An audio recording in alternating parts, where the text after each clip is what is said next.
All right, Tim, we now move to the NBA here for Thursday. Just a 2-game card. Of course, Major League Baseball will take center stage. A lot of day games, so people will be geared up. Be geared up for this one. I'm geared up for this one, too, as these teams are going to trying to jockey for that number 1 seed in the Eastern Conference. Bucks will be on the back-to-back here hosting Celtics. Bucks opened up here. This is the opening line here. 2.5, total 236.5. Yeah, this is going to be a good game. The battle for number 1 seed.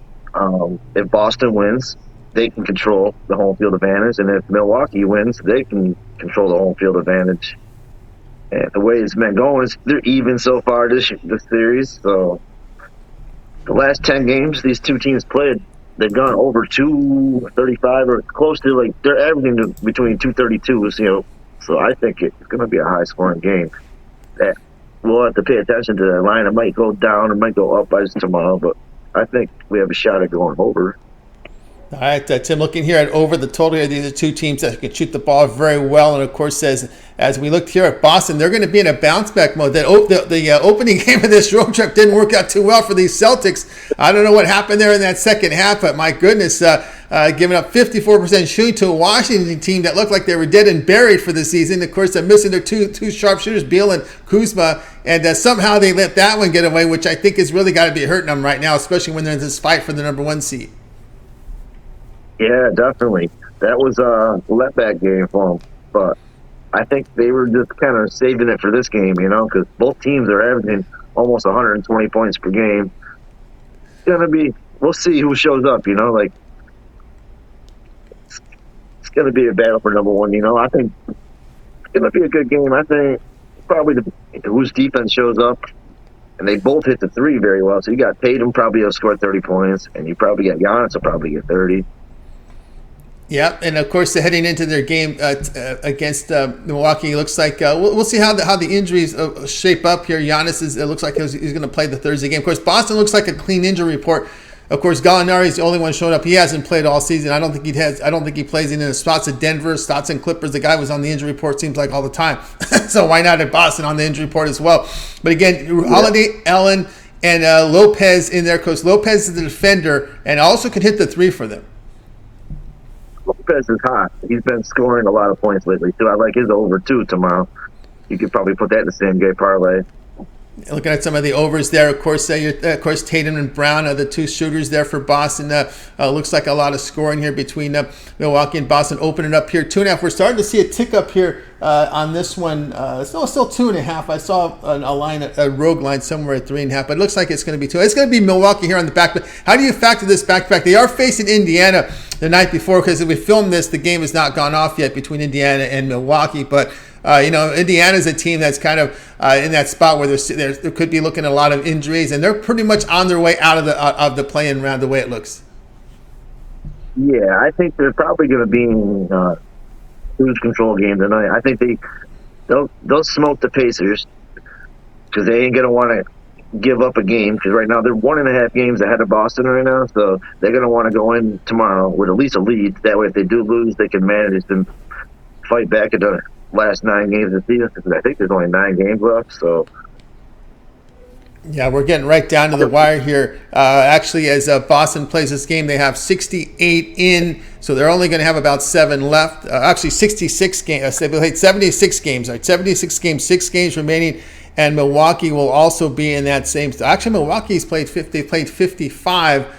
So they played tonight 56, so we're going, or 80, I'm sorry, 76, so they're down to about 6 games left for both teams when they play tomorrow, so we're just down to about a week and a half left for this regular season, so that's going to, and do you see these two teams colliding when we get to the finals?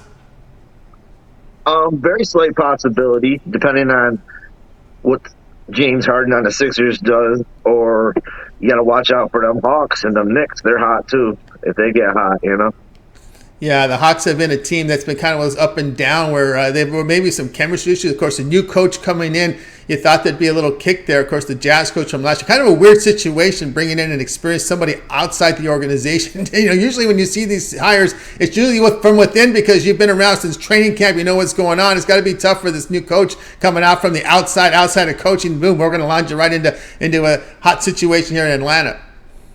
It is. The East is going to be wide open. You got the Cavs sitting in there. There's a lot of good teams this year. It's going to be come down to, I think the home field advantage is a big factor in the playoffs. So usually who gets to 4 games usually has the advantage in the series.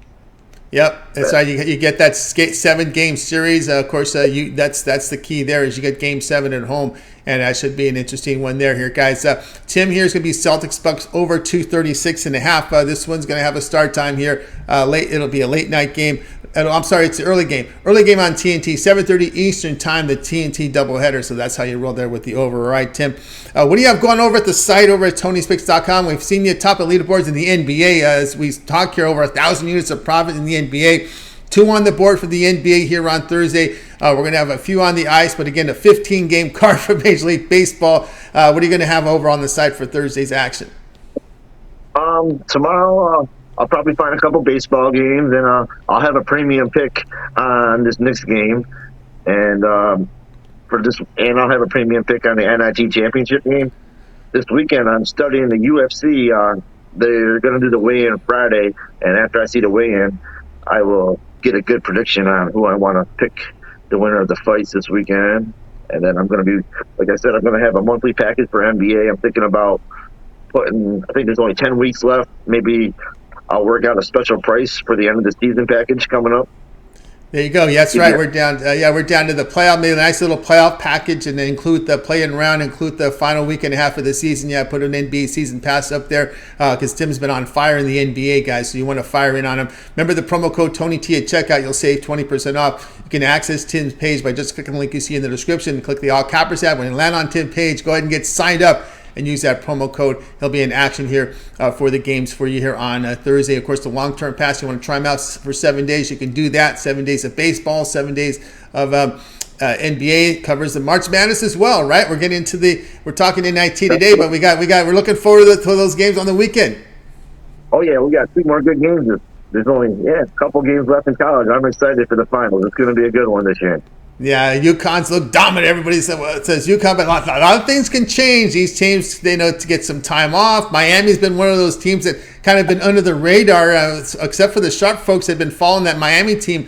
They've been hot, but of course their last loss came against Duke. But that in those tournament settings, that you're playing games every day, so it's kind of tough to gauge a game like that in the ACC final. It is. It totally is.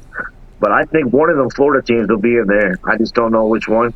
I think Florida teams are hot this year. Yeah, Conference USA has been one that's been strong. If they only played more bigger conference teams, they would have been more in the tournament. People always after the fact, right? Oh, they should have been in the tournament. When you look at teams like North Texas, they didn't play enough with the big schools, and you can't. That's the way where it is. You got to play the big schools. You got to play major conference, and that's where you get the respect. Definitely. It's gonna be a good series, yeah. Because like UConn, you like UConn, and I like UConn too. But it's just when it comes down to the fight, there's gonna be some good games. Sometimes you might want to just take the points because I think it's gonna be a close game. I think. That's the thing. First thought, I thought, boy, I had a feeling that UConn was going to blow out Gonzaga. I was not been a big Gonzaga fan. Remember, UCLA was missing their 2 defensive stoppers. I mean, we always talk about rim protector. The rim protectors are so important now in college and NBA. He was out, so it made it easy for Tim's. You face a UConn team loaded with NBA talent around there. It's different with these small conference schools. They're not used to playing these schools that have so much prospects on their team. Yeah. Miami's got 2 NBA players. UConn's got 2 NBA players. Florida Atlantic's got some NBA players. And then you can't forget about that sleeper San Diego team. Like the public's all over San Diego State. I mean, I bet them this weekend, and they came through. It came down to a last-minute shot, but they won. I think the refs controlled that game, though. That was a tough call there. I don't. Yeah, that was a tough call. Yeah, it's a tough call there to try to to decide a game there. But yeah, I mean, I think a lot of people love San Diego State. It was a high profile game against Alabama, right? Alabama was on that. I think it was the CBS game. Alabama, there. The cameras always follow the number 1 seed in the tournament. So when you knock out the big cheese in the tournament, Alabama, everyone's going to give you that respect. Yeah, they're a good team. They're going to fight. That might be the low scoring game. Yeah. I have a feeling too. Yeah, because again, San Diego State not the greatest shooting team, and that's the thing with college basketball. It's so much different than NBA. It's just, they focus more on rebounding and defensive positioning because they can't shoot at that. As we said, 47% shooting isn't good anymore in the NBA. These guys are in the 50% ranges now. It's been getting crazy the way this fast pace is going on. Definitely. All right, guys, so get on board with Tim over at Tony's Picks. Click the link in the description, get signed up. And before I let you go, Tim, anything else you got to offer here? Because we talked about baseball coming up, all the new rule changes. You said you may be a little light with the premiums just to start because you wanted to kind of keep an eye on how these rules are going to impact the game. Yeah, the first couple of weeks, I want to see how these pitchers adjust to the new rules, how this quick, and see how the defense adjusted to the switch hitters, pay attention to what teams can score a lot of runs, because there's going to be a few teams that are going to score a lot of runs now that they change the defense around. They can't. Yeah, it's going to be interesting because they changed the shift around big time. Yeah. Yeah, I think the more I think about it, I don't know if the pitch clock's going to have as much impact as the defense not allowing to shift anymore. I think that's going to have the biggest impact here with these rule changes. I'm starting to think about that now. The more I see it, I'm seeing it in spring training, a lot of runs scored.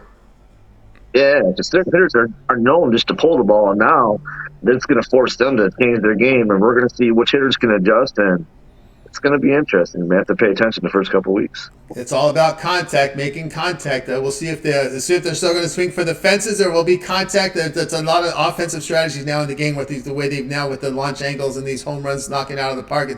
Some teams either home run or strikeout. Now they've got to rethink about it now with no more moving these infielders around. Yeah, it seems like they're trying to speed the game up. Maybe we'll have a lot of unders or something, But there's going to be some teams that just smack the overs because they're going to be hitting the ball good. We're just going to have to pay attention. Certainly will. Should be a great season. All right, Tim, great having you on the show. Great having you on the site. Continue that great success this year, and we'll talk to you soon. Okay, thanks, Tony. Yep. You got it. Tim Irwin here on our show here, guys. Make sure you click the link in the description and get signed up to one of Tim's long-term passes.